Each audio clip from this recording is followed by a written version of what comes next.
Greetings one and all, this is Lloyd Brown and welcome to Lloyd Brown Music, and this is Lloyd Brown's plugin of the week. Hit me! Lloyd Brown plugin of the week.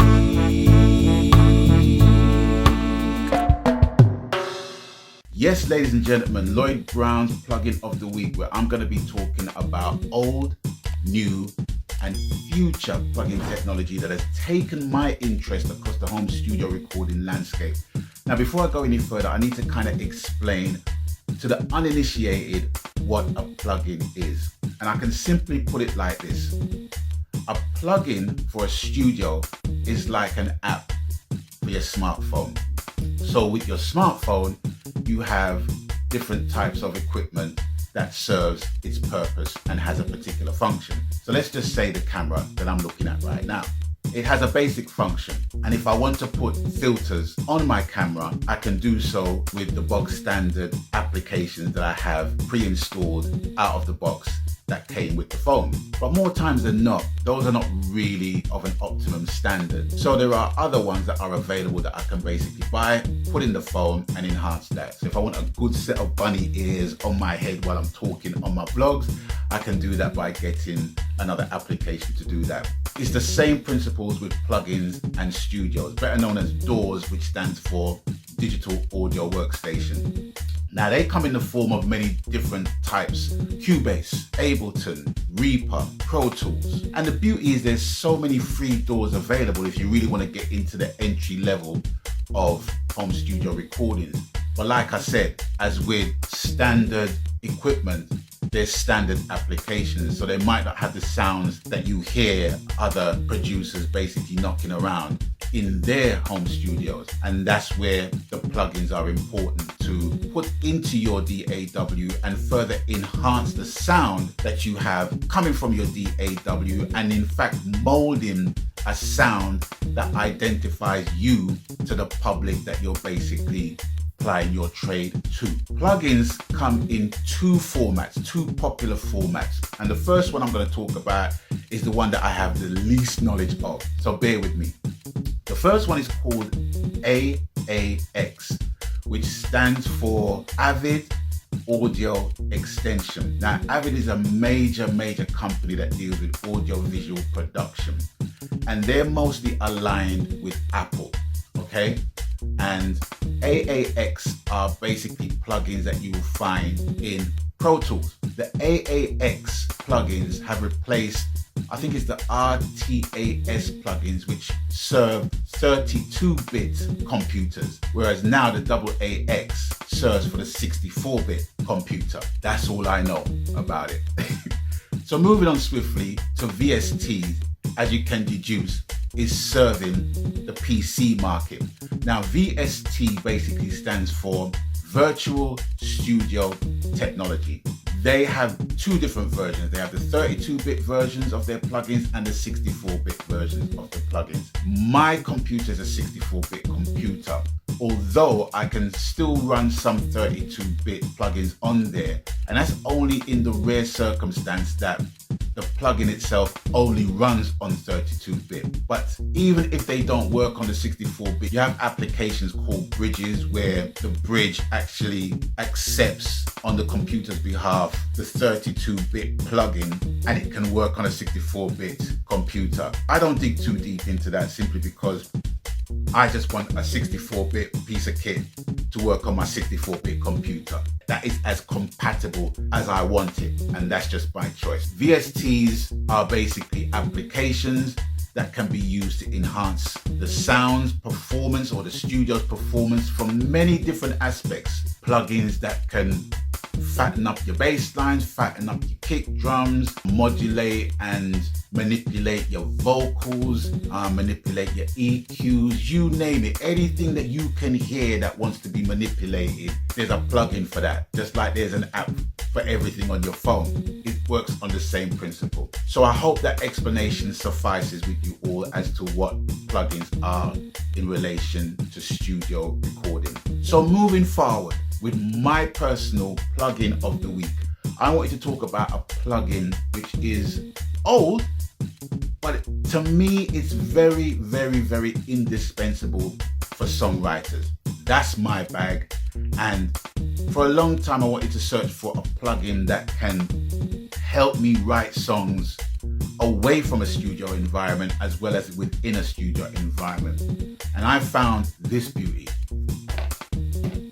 Easy Keys, made by TOONTRACK'S. Now you've heard me talk about TOONTRACK'S products so many times, and I've got a lot of their products. Not only do I have Easy Keys, I have Superior Drummer, I have Easy Drummer, and I have Easy Mix. And no doubt they're going to be featured in my plugins of the week's future episodes, without a shadow of a doubt. But I want to get into Easy Keys because I think it's important for songwriters in general to have a piece of kit that they can utilize away from the studio environment as well as within it. And I'm going to explain why that is the case a little bit later on. I just want to let you know that I'm not going to go too deep into the workings of this because I have done a video about this already and you can find it right here. So I just want to give you a rough overview as to what this thing is, what it does, and how it can benefit the songwriter. So Easy Keys is basically a VST plugin, an application, call it what you will, where you have different types of pianos that can be implemented into this application. So this one I have is the upright piano, but I can also implement other keyboard instruments like Rhodes, like Wurlitzers, like clavinets, grand pianos, studio grand pianos, and put them all into this, all into here. So I can basically look for different types of pianos that I want to fit certain types of compositions that I'm basically working on. Now if you turn, or if I turn the packet, it's kind of weird kind of showing you the box version of it because TOONTRACK'S doesn't make any more box versions of their plugins. So for me, this is just like a keepsake that I will always have as a prop to kind of show people what I use in a studio setting. So on the back of this box here, you've got a picture of the interface and you've got a picture of the chord wheel. Now the chord wheel is one of the most ingenious things that I've seen from a composing songwriting plugin. Now with this chord wheel, you can actually open up the chord wheel, select a chord, and the chord will basically be placed in the timeline of the plugin, which is basically like a mini door within itself, but it's only for that particular instrument, which is a good thing. I'm sure you've heard of things like the circle of fifths. Now the circle of fifths, it's a process where you play a chord and naturally there are 5 chords that can be played next to the first chord you played that will run. And as a rule, pop songs are made with like 4 chords, right? But within the 4 chords, you can actually expand the chord. You can play 7ths and 9ths, 11ths, diminished, or what have you. I'm talking like I know what I'm talking about, but I'm going to give you another disclaimer. I don't know the names of chords, but I know what I want to hear. I know the colors of the chords I want to hear.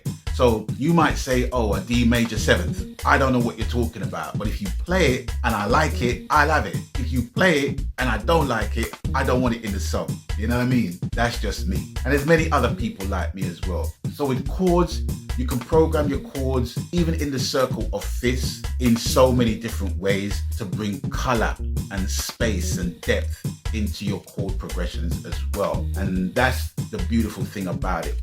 Okay, so not only does it has that function, but you can also get MIDI packs to go into Easy Keys. For example, you've got expansion packs that covers a plethora of genres that you can implement into Easy Keys to further enhance your songwriting.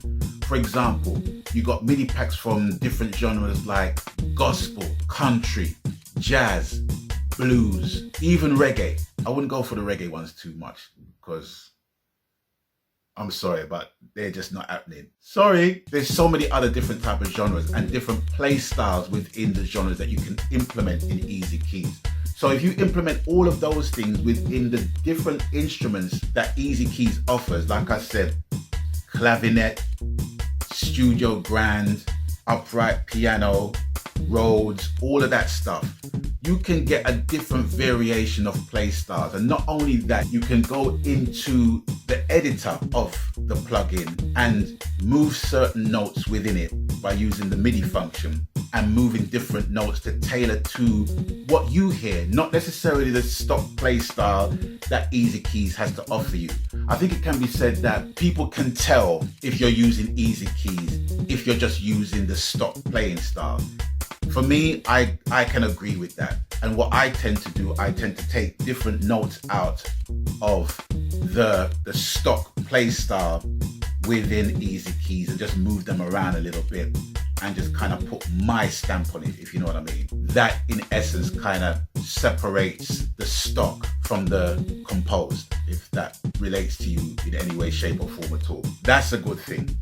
Now, the ultimate good thing that I love about Easy Keys is that not only can you use it in a studio environment, you can use it outside of your studio environment because it is a standalone application. You can download this onto your computer and you can use it in the same way as you would use it in a studio environment without the hassle of having to go to a studio and hooking it up to a keyboard and blah, blah, blah, blah, blah, blah. Although you're gonna need a MIDI keyboard controller to play the piano.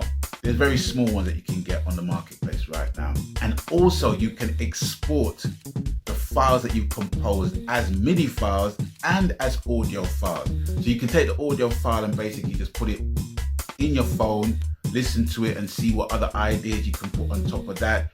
You can take it and you can play it and rehearse with a band and have your ideas put down in that way as well. There's just so many different ways you can utilize this one plugin to actually get your songwriting juices flowing, if you know what I mean. And that's why this is my plugin of the week. Lloyd Brown plugin of the week.